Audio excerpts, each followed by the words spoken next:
Bonjour à tous, ni hao. Alors aujourd'hui, petite vidéo sur la notion d'oser, de prendre des risques et de demander. Alors vous voyez, je me sers de cet exemple parce que comme vous pouvez le voir, on a changé de chambre.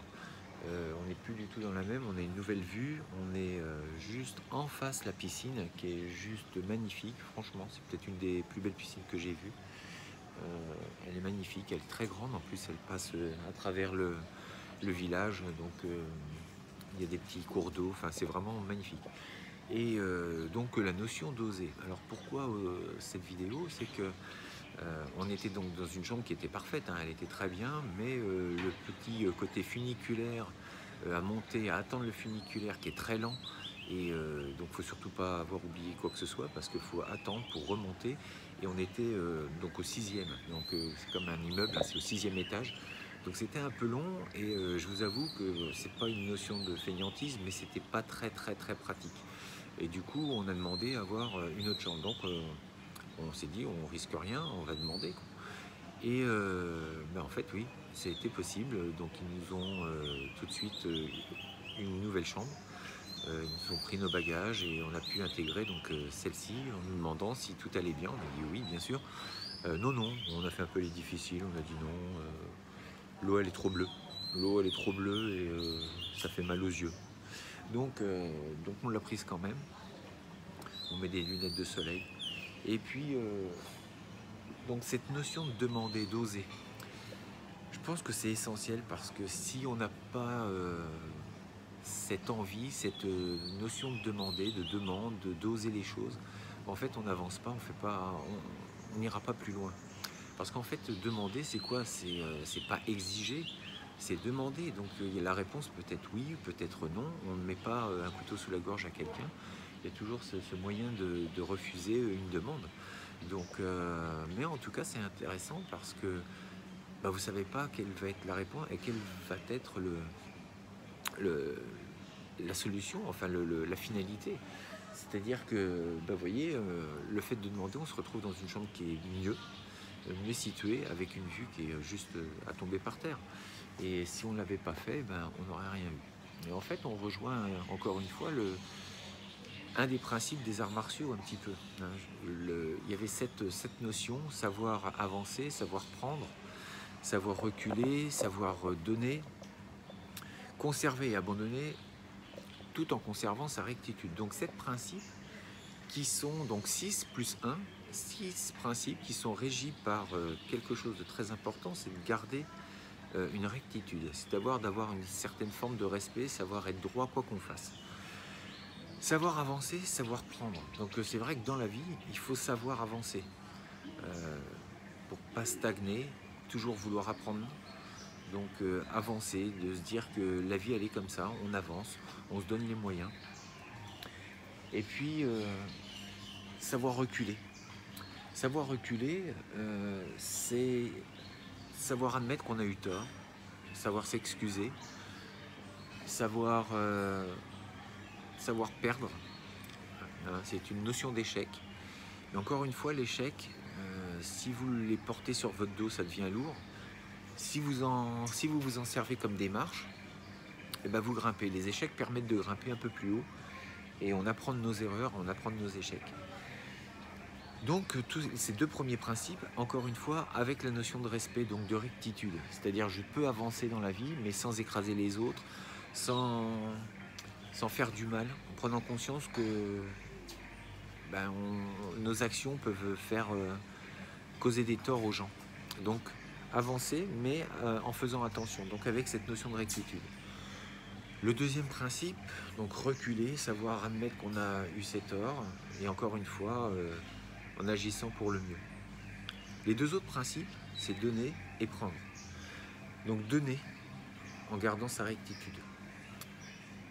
Il est important, et je pense que la plupart des gens savent donner, mais pas forcément avec la rectitude. Ce que j'entends par là, c'est que quand vous donnez quelque chose, si vous le faites avec une stratégie de manipulation ou se dire je vais lui donner quelque chose parce que je vais en retirer des profits, alors là on n'est plus dans la pratique. C'est-à-dire que là pour le coup on peut devenir mauvais, c'est-à-dire travailler dans un sens qui est Pour la finalité, c'est entre guillemets, c'est baiser l'autre, quoi. Je suis désolé, mais c'est ça. Je fais semblant d'être gentil, mais en fait, c'est pour mieux l'avoir après. Donc ça, c'est pas encore une fois dans les arts martiaux. Donner, c'est vraiment donner avec le cœur, c'est de se mettre en relation avec soi-même et de faire au mieux de ce qu'on croit juste, et donc de donner sans compter, sans attendre quelque chose en retour. On est dans une forme d'amour, hein, quelque part. Deuxième, savoir prendre. Si vous savez donner, il faut savoir prendre. Mais encore une fois, avec cette notion de rectitude. Je prends parce que c'est juste de prendre. Je sais ce que je fais et je le mérite, donc je le prends. Donc le but, hein, c'est pas de le tirer par la force. Mais encore une fois, par exemple, un cadeau. Si on vous donne un cadeau, souvent, il arrive parfois qu'on dise non, non, merci. Si on veut nous payer un repas, par exemple, ou payer un verre, ou faire un cadeau, on dit non, non, c'est pas la peine, laisse tomber. Mais en fait, on ne se met pas à la place de celui qui offre à ce moment-là. C'est-à-dire que la personne, vous pouvez la blesser en refusant. Généralement, si elle-même le fait avec le cœur, elle est contente de vous offrir ça. Si vous refusez, vous la blessez. Et donc, c'est se mettre, c'est lui faire perdre la face, c'est de la mettre dans une position inconfortable, gênante, où elle se voit refuser un cadeau, et du coup, elle peut se dire, mais pourquoi il n'aime pas mon cadeau c'est... Donc le but, savoir prendre aussi, c'est accepter qu'on vous offre des choses. Si on vous offre, c'est qu'on vous aime, c'est qu'on vous apprécie, et c'est ridicule de refuser en fait. Vous ne l'avez pas demandé, vous n'avez pas exigé un cadeau, mais on vous le fait, acceptez-le, remerciez la personne, et ça me semble tout à fait normal. Et tout ça, encore une fois, donc avec cette rectitude. Les deux derniers principes, donc savoir conserver et abandonner. Conserver, lors de votre vie, on apprend des choses. On apprend et qui sont parfois bonnes à conserver ou à rejeter, d'où la notion d'abandonner. Mais en tout cas, conserver, c'est aussi se mettre dans cette transmission. Généralement, si on vous donne des choses, si on vous les apprend, c'est bien de les conserver. Si on perd les choses et qu'on n'y donne pas d'intention ou d'intérêt, on les perd. Et donc la transmission, elle se perd. C'est-à-dire que des choses dans les arts martiaux, il était important de garder. À travers les Tao, les enseignements, il était toujours important de garder les choses, parce qu'un jour, peut-être que vous aurez à les enseigner. Donc il était important de savoir garder, par respect. Il y a des choses dans votre vie, vous allez accumuler, que ce soit des cadeaux, justement, on en parlait, mais des choses que vous allez acheter, des choses... On peut conserver des choses qui vont être importantes. Donc il est important aussi, donc à ce niveau-là, c'est de faire un tri entre ce qui est important, essentiel, vulgaire ou superficiel. Une fois qu'on a classé tout ça, tous ces objets, toutes ces choses, on peut savoir ce qu'il y a à conserver et ce qui est à abandonner. Et donc, encore une fois, il y a la notion de rectitude. Donc conserver avec rectitude, conserver non pas pour faire du profit, se dire d'amasser les choses et d'avoir ce côté un peu grippe-sous, de conserver, de rien vouloir jeter absolument, parce qu'en fait on se construit une prison à force de trop vouloir amasser les choses, et puis encore une fois parce qu'on n'a pas fait suffisamment le tri entre le superficiel et l'essentiel, et ça nous emprisonne. Donc le deuxième, enfin l'autre paramètre, abandonner. Eh bien, c'est vrai que des fois ça fait mal au cœur, mais il faut savoir abandonner les choses, savoir quitter des choses ou même des personnes qui entravent votre vie, qui vous emprisonnent eux-mêmes, même des fois sans s'en rendre compte. Mais des fois, il faut savoir abandonner. Pour mieux avancer, il faut savoir abandonner. Les choses ne sont pas faciles, c'est sûr qu'on travaille sur l'émotionnel, sur les sentiments, et que abandonner quelque chose ou une personne, c'est toujours un peu difficile, à des degrés moindres bien sûr pour les objets ou les personnes, mais c'est jamais chose aisée. Mais en tout cas, c'est important.